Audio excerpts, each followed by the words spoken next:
முதல்ல இந்த செதியில் இப்படி எடுத்துக்கணும். ஒரு கத்தி வச்சு கூட எடுத்துக்கலாம், அப்படி இல்லைன்னா இந்த அருவாமனையில் கூட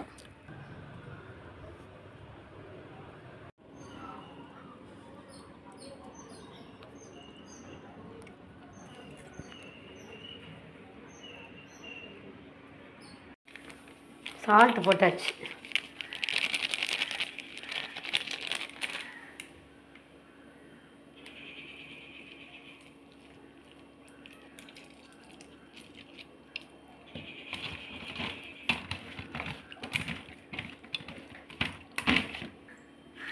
லெமன் விட்டால் தான் மீன் உடையாமல் வரும்.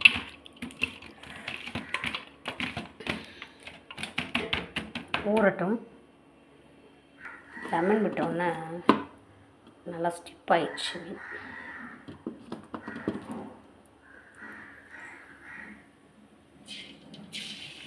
நல்லா எண்ணெய் காஞ்சி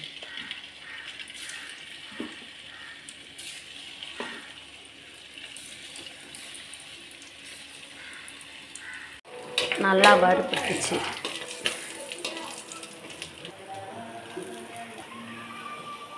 சுவையான சாலை மீன் குழம்பு எப்படி வைக்கணுன்றதை பார்க்கலாம். இந்த சாலை மீன் வாஷ் பண்ணி நல்லா க்ளீன் பண்ணி வச்சுருக்கேன். இது மீன் வறுத்த தட்டு தான். அந்த முதல்ல இருக்க மிளகாத்தூள் தான். அதுலேயே இந்த மீனை போட்டு வச்சுருக்கேன், கருவேப்பிலை போட்டு வச்சுருக்கேன். இப்போ கிராமத்து முறையில் எப்படி மீன் குழம்பு வைக்கலான்றதை பார்ப்போம். சட்டி அடுப்பில் வச்சுருக்கேன். கொஞ்சம் போல் நான் தனியாக போட்டுக்கிறேன், அதாவது கொத்தமல்லி விதை சொல்லுவீங்களா அது. அதுக்கப்புறம் காரத்துக்கு ஏற்ப காஞ்ச மிளகாய் கொஞ்சம் போட்டுக்கிறேன், சீரகம் கொஞ்சம் போட்டுக்கிறேன், வெந்தயம், சோம்பு, மிளகு இதெல்லாம் போட்டு வறுத்து செய்தால் குழம்பு ரொம்ப நல்லா டேஸ்ட்டாக இருக்கும். உடம்புக்கும் ரொம்ப நல்லது. இது நம்மளே வீட்டிலையே இந்த மசாலாவை ரெடி பண்ணிக்கிடலாம். இது நல்லா மீடியமான ஃப்ளேமில் வச்சு ஃப்ரை பண்ணிக்கோங்க.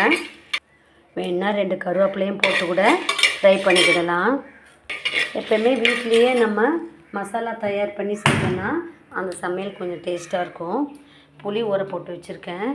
அதுக்கப்புறமா வெங்காயம் நறுக்கி வச்சுருக்கேன். அதுக்கப்புறம் மிக்ஸி ஜாரில் இந்த சாம்பார் வெங்காயத்தை போட்டு அரைக்க போகிறேன். அதுலேயே இந்த தக்காளியும் போட்டு அரைச்சிக்கிடுறேன்.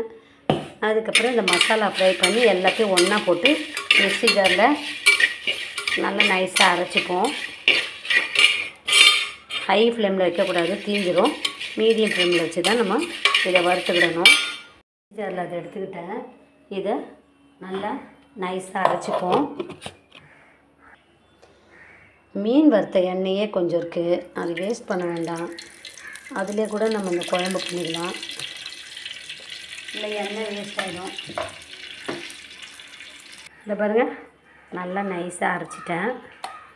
இப்போ இந்த எண்ணெய் இது சூடாகட்டும். கடுகு போட்டுக்கலாம். கடுகு நல்லா பொடிட்டோம்.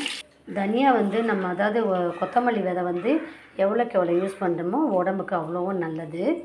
இந்த காரக்குழம்பு, மீன் குழம்பு, கருவாட்டு குழம்பு, சிக்கன் கிரேவி இதெல்லாம் பண்ணும்போது நீங்கள் தனியாக காஞ்ச மிளகாலாம் வறுத்து அரைச்சி அந்த மசாலாவை யூஸ் பண்ணிக்கிடுங்க. கடுகு பொடிஞ்சிடுச்சு. வெந்தயம் போடல, ஏன்னா வறுக்கும் போதே வெந்தயம் போட்டு வறுத்துருக்கேன் மசாலாவில். அதனால் நான் வெந்தயம் போடலை, வெறும் முழு வெங்காயத்தை இதை மட்டும் நல்லா வதக்கிக்கிடலாம். வதங்கட்டும். கல்லுப்பு போட்டுக்கிடலாம், அதையும் போட்டு வதக்கிக்கிடலாம். மிக்ஸி ஜாரில் அரைச்சி வச்சோம் பார்த்தீங்களா மசாலா ஐட்டம். சாம்பார் வெங்காயம், தக்காளி, மிளகு, சீரகம், வெந்தயம், பெருசீரகம், மிளகு, தனியா இதெல்லாம் போட்டு பண்ணி பார்த்தீங்களா. அதையும் போட்டு எண்ணெயிலே நல்லா வதக்கிக்கிடலாம். நல்லா வதங்கட்டும். ரொம்ப டேஸ்ட்டாக இருக்கும். நான் கொஞ்சம் கம்மியாக தான் பண்ணுறேன், ஏன்னா 2 பேருக்கு தான் செய்கிறேன். கொஞ்சமாக தான் சாலை மீன் இருக்குது, பாதி மீன் வறுத்துட்டேன். அதனால் இது குழம்புக்கு கொஞ்சமாக தான் போட்டிருக்கேன். காஷ்மீரி சில்லி பவுடர் கொஞ்சம் போட்டுக்கிறேன். அடுத்தது கொஞ்சமாக நான் வீட்டில் அரைச்ச மிளகாத்தூளையும் போட்டுக்கிறேன், ஏன்னா காரம் பத்தாது.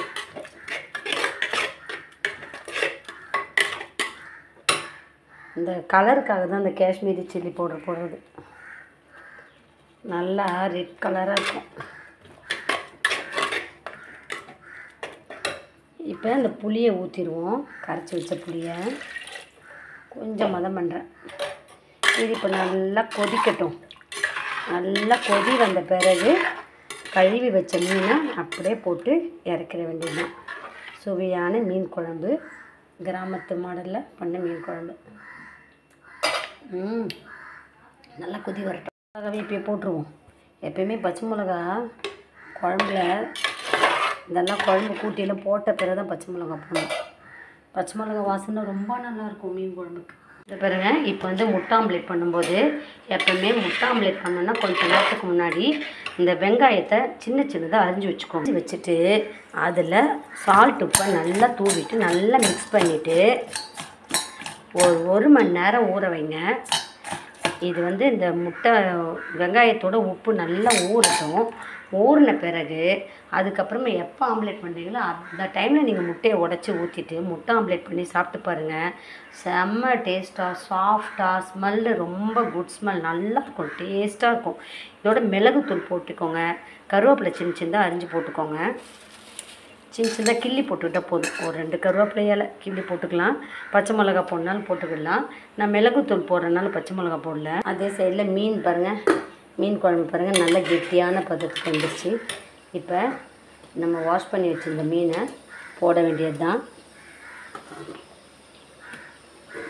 அதோட கொஞ்சம் 2 கருவேப்பிலை போட்டு வச்சுருந்தேன், அதையும் போட்டு இந்த பாருங்க, இது வேகட்டும். சும்மா கொஞ்ச நேரத்தில் வெந்துடும். வெந்த உடனே நம்ம ஸ்டவ் ஆஃப் பண்ணிட வேண்டியதான்.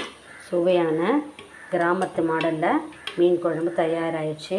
இது கொதி வந்தோடனே ஆஃப் பண்ணிடலாம். இதுக்கப்புறம் இப்போ முட்டை ஆம்லேட்டு இது நல்லா ஊறட்டும். ஊறின பிறகு முட்டையை உடச்சி போட்டு நல்லா பீட் பண்ணி அதுக்கப்புறம் தோசைக்கல்லை ஊற்றி சாப்பிட்டு பாருங்கள். ரொம்ப டேஸ்ட்டாக இருக்கும். இன்றைக்கி லஞ்ச் வந்து சாலை மீன் குழம்பு, ஒயிட் ரைஸ், முட்டை ஆம்லேட், அதுக்கப்புறம் நேற்று வச்ச ரசம் இருக்குது, தயிர். இதுதான். உங்களுக்கு இந்த லஞ்ச் பிடிச்சிருந்தா சேனலை லைக் பண்ணுங்கள், ஷேர் பண்ணுங்கள், சப்ஸ்கிரைப் பண்ணுங்கள். மீன் குழம்பு தயாராகிடுச்சு.